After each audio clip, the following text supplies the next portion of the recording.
Hello, everybody, and thank you for tuning in to Mixed Text and Politics. 2018 media darling Stacey Abrams and beta Robert Francis having trouble recapturing magic in the press. This is an article here from Fox News, which talks about how these two uh, 2018 media darlings who are on the press, on the papers, jumping around, getting all this attention, mainly jumping jack Flap was jumping around. Stacey Abrams, I don't think she can jump very high. But there were these media darlings back in 2018, and the flame has gone down. Let's check this out.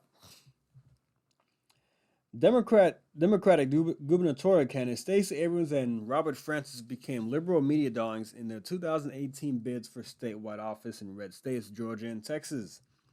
They lost, but their futures as national stars appeared set. 4 years later, though, after countless media profiles, national interviews, and endless hype, the excitement seems to be wearing off, and the press has taken notice. Bravo!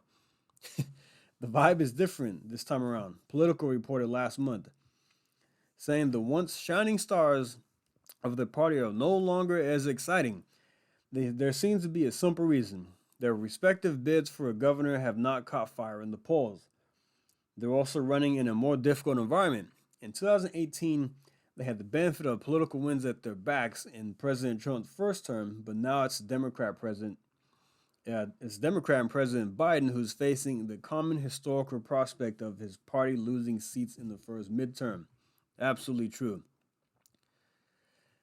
The anointment as the future of the Democrat Party young dynamic led to glossy magazine profiles and soft press coverage that may have burnished their national profiles, but did little to advance their prospects among voters who weren't already inclined to support them. Since their 2018 defeats, Francis mounted an ill-fated bid for the 2020 Democratic nomination, dropping out months before the Iowa caucuses. This guy was a joke, and he still is a joke. Abrams helped Biden win in Georgia, and quote, she sure did help him with a lot of shenanigans she did, and was floated by as a possible vice presidential candidate. But her rhetoric about losing a stolen election in 2018 has come back to haunt her with unwanted comparisons to Trump. The thing is that Trump had a lot of things to complain about that went wrong in 2020 in Georgia, with the rule changes, the ballot harvesting, things like that. Yes, and Stacey Abrams just said, "Oh, it's voter suppression." She screamed and cried wolf, but really had nothing to go on. And I think Trump did have a lot to go on, pointing to a lot of malfeasance in the 2020 election down in Georgia and other states. Abrams running for governor of Georgia against Republican Brian Kemp and Francis O'Rourke, a Texas U.S. rep, seeking to unseat Republican Senator Ted Cruz, gave the press irresistible storylines in 2018 and hoped that their success portended long-term Democratic gains in the GOP strongholds. That's not the case anymore. Let's check out the polling.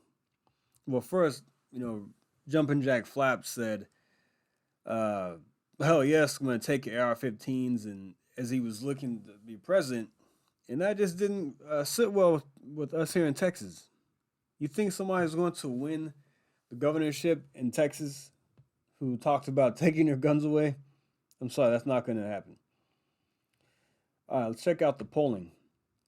Jumpin' Jack Flap has been down in the polls consistently to Greg Abbott.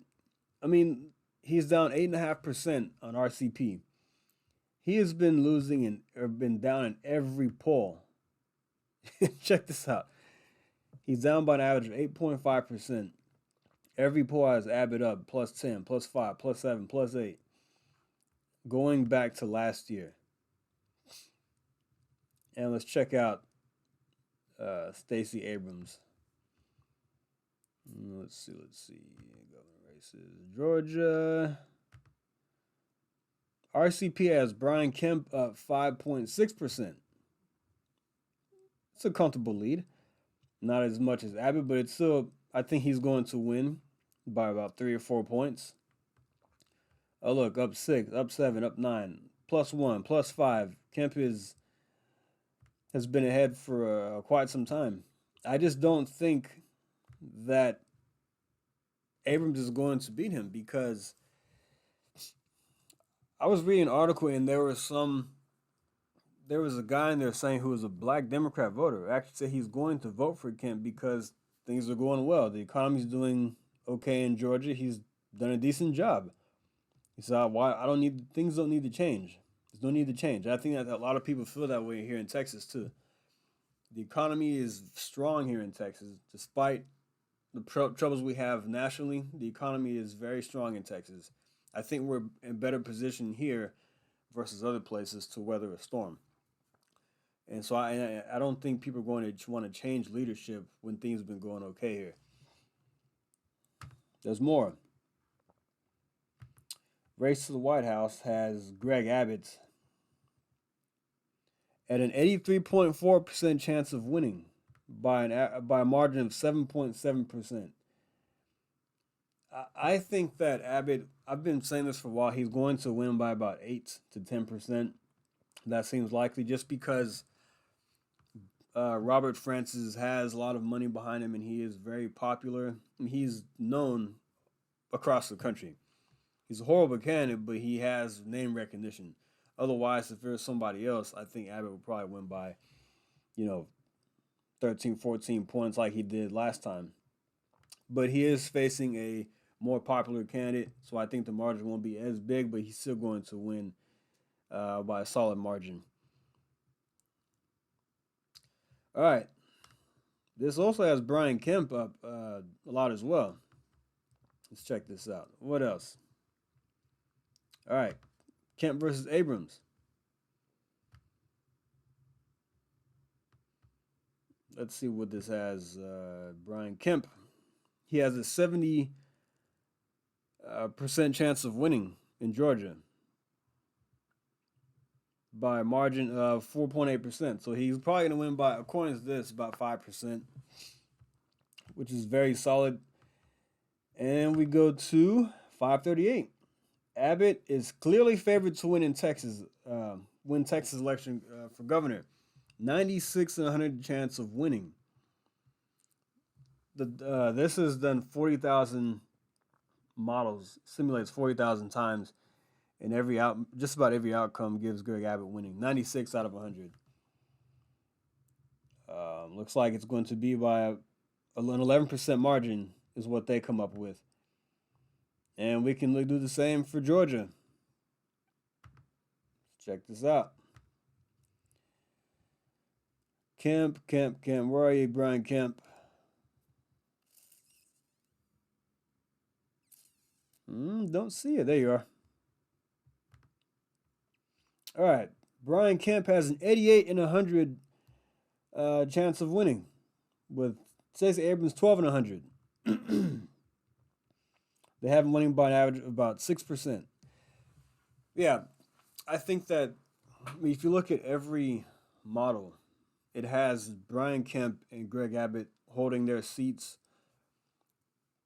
The traction, the media fawning over these two has just died out.